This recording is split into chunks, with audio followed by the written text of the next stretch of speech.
নমস্কার দর্শক, নতুন একটি ভিডিওতে আপনাদের সবাইকে জানাই স্বাগত।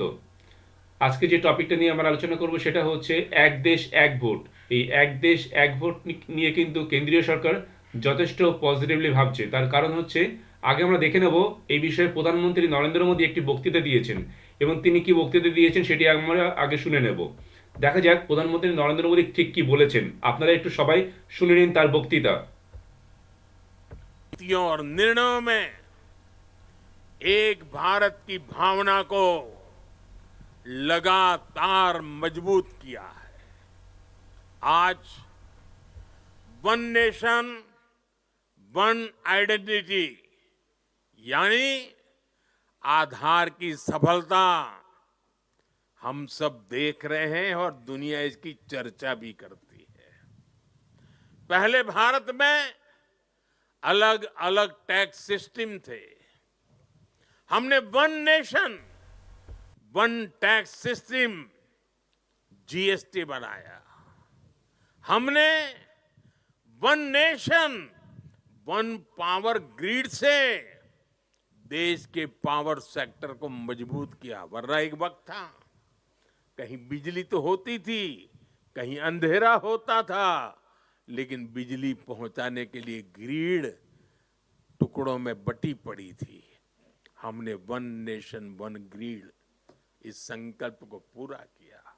हमने one nation one ration card से गरीबों को मिलने वाली सुविधाओं को एक साथ जोड़ दिया, एकीकृत किया। हमने आयुष्मान भारत के रूप में one nation one health insurance की सुविधा देश के जन जन को दी है। साथियों, एकता के हमारे इन प्रयासों के तहत ही अब हम वन नेशन वन इलेक्शन पर काम कर रहे हैं, जो भारत के लोकतंत्र को मजबूती देगा, जो भारत के संसाधनों का ऑप्टिमम आउटकम देगा। नीतियों और निर्णयों তাহলে দর্শক শুনলেন যে মাননীয় প্রধানমন্ত্রী নরেন্দ্র মোদী ঠিক কি বলেছেন। তিনি বলেছেন যে অনেকগুলো উদাহরণ দিয়েছেন, যেমন এক দেশ এক ট্যাক্স সিস্টেম, যেমন জিএসটি। এক দেশ এক ট্যাক্স সিস্টেম চালু হয়েছে দেশে, এক দেশ এক রেশন ব্যবস্থা চালু হয়েছে, এক দেশ এক আইডেন্টি কার্ড আধার কার্ড ইত্যাদি চালু হয়েছে। তো এক দেশ এক নিয়ম, এক দেশ এক ধরনের নিয়মে চলা উচিত। সেখানে কাশ্মীরে 370 তুলে দেওয়া হয়েছে। একই দেশের দু জায়গায় দু রকম নিয়ম হবে কেন? অর্থাৎ এক দেশ এক নিয়ম সব জায়গাতে। ঠিক তেমনই প্রধানমন্ত্রী নরেন্দ্র মোদী বলেছেন যে এক দেশ এক ভোট চালু করতে হবে। এক দেশ এক ভোট চালু করলে দেশের অনেক খরচ বাঁচবে, দেশের যে সিকিউরিটি নিয়ে সমস্যা হয় ভোটের সময়, সেই সমস্যা সিকিউরিটির সমস্যা কমবে। এবং বারবার যে ভোট হলে ভোটের যে প্র্যাকটিক্যাল যে পলিসি যেগুলো থাকে, সেগুলো যেগুলো রূপায়ণ করার যে ব্যাপার থাকে, সময়সীমার একটা ব্যাপার থাকে, একটা সেখানে টাইম কনস্ট্যান্ট থাকে, তো সেগুলোর অনেক সুবিধা হবে। বারবার ভোট হলে কি হয়, উন্নয়নের কাজটা থমকে যায়।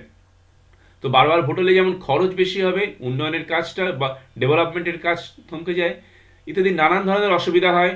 এছাড়া নিরাপত্তা সংক্রান্ত না সমস্যা হয়। সুতরাং এই সমস্ত বিভিন্ন রকম সমস্যাগুলোকে যদি অ্যাভয়েড করতে হয়, যদি কম করতে হয়, তাহলে কিন্তু এক দেশ এক ভোটের কোনো বিকল্প নেই। এবং এক্ষেত্রে প্রধানমন্ত্রী নরেন্দ্র মোদী যেটা চেয়েছেন বা কেন্দ্রীয় সরকার যেটা চাইছে, সেটা হচ্ছে আপাতত লোকসভা এবং বিধানসভার ভোট একসাথে করাতে। লোকসভা এবং বিধানসভার ভোট একসাথে করাতে চাইছে কেন্দ্রীয় সরকার, এবং সেই ব্যাপারে বিল পাস করাতে চাইছে। কিন্তু এক্ষেত্রে সংবিধান সংশোধন করতে হবে। এই মুহূর্তে ভারতের সংসদে, পার্লামেন্টে লোয়ার হাউস অর্থাৎ লোকসভা এবং আপার হাউস রাজ্যসভা, লোকসভা এবং রাজ্যসভা দুই জায়গাতেই কিন্তু এনডিএ, বিজেপি নেতৃত্বাধীন এনডিএ সরকার, তারা কিন্তু সংখ্যাগরিষ্ঠ আছে, তারা মেজরিটিতে আছে, কিন্তু তাদের কিন্তু 2/3 মেজরিটি নেই। সাধারণ বিল পাস করতে গেলে 50%-এর বেশি ভোট হলেই হয়ে যায়, কিন্তু যখন সংবিধান সংশোধন করতে হবে তখন কিন্তু 2/3 মেজরিটি বা 2/3 সাপোর্ট বা 2/3 ভোট দরকার। 2/3 সমর্থন হলেই কিন্তু সংবিধান সংশোধন করা যায়। তো এক দেশ এক ভোট নিয়ম চালু করতে গেলে সংবিধান সংশোধন করতে হবে, কিন্তু 2/3 মেজরিটি যেহেতু এনডিএ সরকারের নেই, সেই জন্য অন্যদের উপর ভরসা করে থাকতে হবে, নির্ভর করে থাকতে হবে। এই জন্য প্রধানমন্ত্রী নরেন্দ্র মোদী এবং কেন্দ্রীয় সরকার, এনডিএ সরকার, তারা কিন্তু সেটা কি করেছে, সেই যে এক দেশ এক ভোট বিলটা সেটা কিন্তু যৌথ সংসদীয় কমিটিতে পাঠিয়ে দিয়েছেন। সেখানে কি হবে, যৌথ সংসদীয় কমিটিতে আলোচনা হবে এবং সেখানে আলোচনার মাধ্যমে একটা ঐক্যমতে পৌঁছানোর চেষ্টা করা হবে। সেই ঐক্যমতে যদি পৌঁছানো যায়, তাহলে কিন্তু সেই ঐক্যমতে পৌঁছাতে পারলে তাহলে এই বিলটা পাশ করাতে সুবিধা হবে, কারণ এক্ষেত্রে সংবিধান সংশোধন করার একান্ত প্রয়োজন রয়েছে। কিন্তু বিরোধীরা যারা আছে তারা অনেকে কিন্তু অনেক ধরনের বিরোধিতা করছে। তারা কেন বিরোধিতা করছে জানা নেই, কারণ এতে দেশের উপকার, এতে দেশের স্বার্থ জড়িয়ে রয়েছে। এক দেশ এক ভোট হলে খরচ বাঁচবে, সেক্ষেত্রে ডেভেলপমেন্টের কাজগুলো ভালোভাবে হবে। এছাড়া হানাহানি ভোটে যে এগুলো থাকে, অশান্তি হয়, সেই ভোটের অশান্তি অনেক কমে আসবে। মানুষ বারবার বেশি বেশি বেশি ভোট নিয়ে ভাববে না, যদি একসাথে লোকসভা বিধানসভার ভোট হয়ে যায়। তো অনেকগুলো সুবিধা এখানে আছে। এখন সেই জন্য কেন্দ্রীয় সরকার চাইছে যাতে এক দেশ এক ভোট এই যে বিলটা সেটা যেন পাশ হয়ে যায়, এবং তার জন্য সংবিধান সংশোধনের যে প্রয়োজনটা রয়েছে সেটাও যেন ভালোভাবে হয়ে যায়।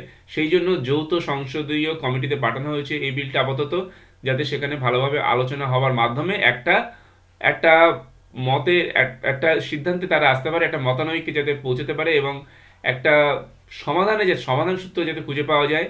সেই জন্যই কিন্তু যৌথ সংসদীয় কমিটিতে বিলটা পাঠানো হয়েছে। এখন আমরা আশা করব এক দেশ এক ভোট এই বিলটি, সংবিধান সংশোধন সহ এই বিলটি পাস হয়ে যাবে, এবং এতে আমাদের দেশ ভারতবর্ষের কিন্তু অনেক ভালো হবে, এবং এটা একটা গুরুত্বপূর্ণ পদক্ষেপ হবে দেশের ইতিহাসে। তো দেখা যাক কি হতে পারে, সেদিকে আমাদের দৃষ্টি থাকবে। আজকের মতো এই পর্যন্ত। সবাই ভালো থাকবেন। আর যদি আমাদের চ্যানেলটি ভালো লাগে তাহলে চ্যানেলটিকে সাবস্ক্রাইব করবেন, আর আপনারা কমেন্ট করবেন, লাইক করবেন, শেয়ার করবেন, আর কমেন্ট বক্সে গিয়ে কমেন্ট করবেন। আপনাদের কমেন্ট জানতে পারলে বা পড়তে পারলে কিন্তু আমাদের অনেক কিছু বুঝতে সুবিধা হয়। যাই হোক, সবাইকে আরও একবার ধন্যবাদ জানাই। সবাই ভালো থাকবেন।